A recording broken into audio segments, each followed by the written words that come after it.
அண்மை செய்தியை பார்த்து வருகிறோம். திருப்பத்தூர் வாணியம்பாடியில் உள்ள தேநீர் கடையில் உணவு உண்டுவிட்டு பணத்தை திருப்பி தருவதாக கூறி தகராறில் ஈடுபட்ட இளைஞர் கைது செய்யப்பட்டிருக்கிறார். இது குறித்தான முழுமையான விவரங்களுடன் செய்தியாளர் அரவிந்தன் இணைப்பில் இருக்கிறார். வணக்கம் அரவிந்தன், இது குறித்தான விவரங்கள் என்ன? பதிவு செய்யுங்கள். வணக்கம் நிஷா.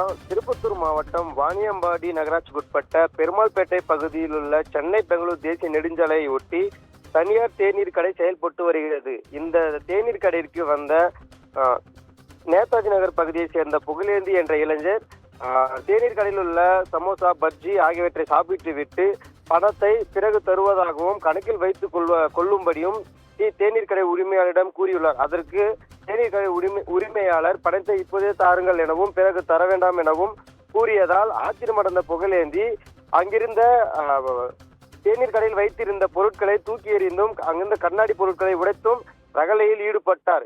இதனால் புகழேந்தி கையில் காயம் ஏற்படவே அவர் உடனடியாக வாணியம்பாடி அரசு மருத்துவமனைக்கு சிகிச்சைக்காக சென்றார்.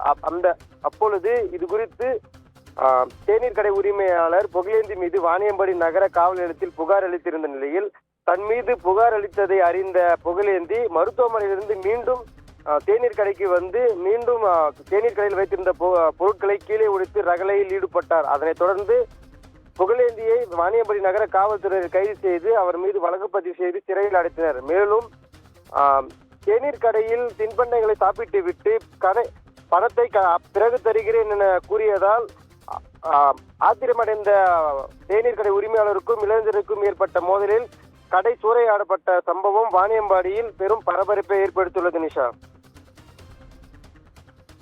அரவிந்தன், விவரங்களுக்கு நன்றி.